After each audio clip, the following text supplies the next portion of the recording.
Oke, Assalamualaikum warahmatullahi wabarakatuh. Jumpa lagi dengan saya Priyasti Widiani, mahasiswi semester 3, program studi Magister Pendidikan Dasar Universitas Terbuka. Kali ini kita akan membahas tugas diskusi 12 MPDR 5302 Studi Komparatif Pendidikan Dasar di berbagai negara. Kali ini kita akan mengulas tentang penerapan asesmen otentik dalam pembelajaran tematik di sekolah dasar. Di sekolah dasar, pembelajaran tematik diterapkan untuk membantu siswa memahami konsep secara holistik dengan mengaitkan berbagai mata pelajaran ke dalam satu tema utama. Asesmen otentik sangat sesuai dengan pendekatan ini karena tidak hanya menilai hasil akhir, tetapi juga proses berpikir dan keterampilan siswa dalam menerapkan konsep pembelajaran. Berikut adalah penjabaran lengkap penerapan asesmen otentik dalam pembelajaran tematik di sekolah dasar. Yang pertama, konsep asesmen otentik dalam sekolah dasar. Asesmen otentik mengacu pada metode penilaian yang melibatkan siswa dalam tugas yang mencerminkan dunia nyata dan mendorong mereka untuk menerapkan pengetahuan yang telah dipelajari. Dalam SD, asesmen otentik sangat penting karena mengukur keterampilan berpikir kritis dan kreatif secara langsung, bukan hanya hafalan, melibatkan praktik nyata seperti observasi lingkungan atau pembuatan proyek. Memberikan pengalaman belajar yang lebih bermakna dibandingkan tes konvensional. Menilai aspek keterampilan sosial seperti kerjasama, tim komunikasi. Yang kedua, jenis-jenis asesmen otentik yang dapat diterapkan di sekolah dasar. Berikut beberapa bentuk asesmen otentik yang cocok untuk siswa sekolah dasar dalam pembelajaran tematik. Yang pertama adalah proyek kolaboratif.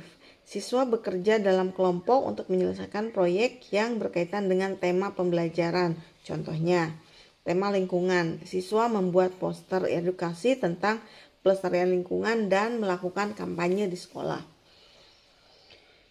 Tema pahlawan nasional. Siswa menyusun biografi tokoh sejarah dalam bentuk video atau cerita bergambar. Portofolio pembelajaran. Siswa mengumpulkan hasil kerja mereka dalam bentuk tulisan, gambar, atau video sebagai dokumentasi perkembangan belajar. Contoh penerapannya mengumpulkan hasil eksperimen sains, laporan observasi, dan refleksi diri selama 1 semester. Yang kedua, menganalisis perkembangan keterampilan siswa dalam menulis atau membuat karya kreatif. Observasi dan jurnal reflektif. Guru mengamati bagaimana siswa menerapkan konsep dalam kegiatan sehari-hari, sementara siswa menulis jurnal reflektif.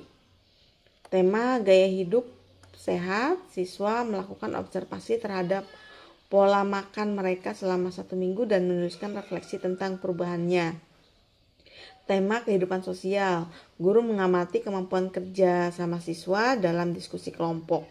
Presentasi dan simulasi, siswa menyampaikan pemahamannya melalui presentasi, simulasi atau drama. Dalam tema ekonomi, siswa bisa membuat simulasi jual beli di kelas dan mempraktikkan konsep matematika. Dalam tema bencana alam, siswa dapat berlatih strategi penyelamatan melalui simulasi gempa di sekolah. Tugas berbasis masalah, siswa diberi studi kasus dan diminta mencari solusi kreatif. Dalam tema hutan dan hewan, siswa menganalisis dampak deforestasi dan memberikan saran untuk solusi keberlanjutan. Dalam tema hak dan kewajiban, siswa diminta untuk memecahkan konflik kecil di sekolah dengan pendekatan hukum dan sosial. Langkah-langkah penerapan asesmen otentik di sekolah dasar yaitu agar asesmen otentik efektif diterapkan dalam pembelajaran tematik, langkah-langkah berikut akan dilakukan. Yang pertama yaitu perencanaan awal. Seperti biasa, guru menentukan tujuan pembelajaran dan kompetensi yang akan diukur dalam asesmen.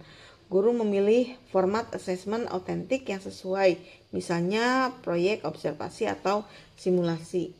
Nah, pelaksanaan asesmen sendiri, siswa melakukan tugas yang telah dirancang seperti observasi lingkungan atau membuat proyek. Guru memantau proses kerja siswa dan memberikan umpan balik selama pembelajaran berlangsung. Penilaian dan evaluasi, guru menggunakan rubrik penilaian untuk mengukur pemahaman dan keterampilan siswa. guru mendorong refleksi siswa, meminta mereka menjelaskan apa yang telah mereka pelajari. Contoh konkret penerapan asesmen otentik di sekolah dasar. Tema yang kita ambil itu kehidupan sehat. Proyeknya siswa membuat poster tentang makanan sehat dan pola hidup aktif. Observasi, siswa melakukan pengamatan terhadap pola makan dan kebiasaan olahraga teman-temannya. Simulasinya itu siswa berlatih menyusun menu sehat berdasarkan prinsip gizi seimbang. Refleksinya, siswa menulis tentang perubahan pola hidup mereka setelah memahami materi. Tema kebersihan lingkungan, proyeknya itu siswa melakukan kampanye kebersihan sekolah dengan membuat konten kreatif. Observasinya, guru mengamati bagaimana siswa mempraktekkan kebersihan di sekolah. Presentasinya, siswa menyampaikan laporan dampak kebersihan terhadap kesehatan. Refleksinya, siswa menulis tentang upaya pribadi mereka dalam menjaga kebersihan. Tantangan dan solusi dalam penerapan asesmen otentik di SD. Yang pertama adalah tantangannya, kesulitan dalam mengukur hasil secara objektif. Ketika menggunakan rubrik penilaian yang jelas untuk setiap tugas otentik, memerlukan waktu lebih lama dibanding tes konvensional, yaitu dengan cara integrasikan asesmen otentik dalam kegiatan belajar sehari-hari. Variasi keterampilan dan gaya belajar siswa, yaitu dengan cara gunakan berbagai jenis asesmen otentik seperti proyek observasi dan simulasi. Yang keenam, kesimpulan mengapa asesmen otentik sangat penting di sekolah dasar. Yang pertama, tentu mendorong pembelajaran yang lebih bermakna dan membuat siswa lebih aktif dalam proses belajar. Yang kedua, mengembangkan keterampilan berpikir kritis, kreativitas, dan kerjasama siswa sejak dini. Yang ketiga, menilai proses berpikir dan pemahaman siswa secara holistik, bukan sekedar hafalan materi. Yang keempat, mempersiapkan siswa untuk menghadapi tantangan di dunia nyata melalui tugas berbasis proyek dan simulasi. Dengan penerapan asesmen otentik yang tepat, siswa di sekolah dasar dapat lebih berdaya dalam pembelajaran, mengembangkan kreativitas mereka, serta memahami konsep secara lebih mendalam. Demikian pemaparan saya, kurang lebihnya mohon maaf. Wabillahi taufiq wal hidayah. Wassalamualaikum warahmatullahi wabarakatuh.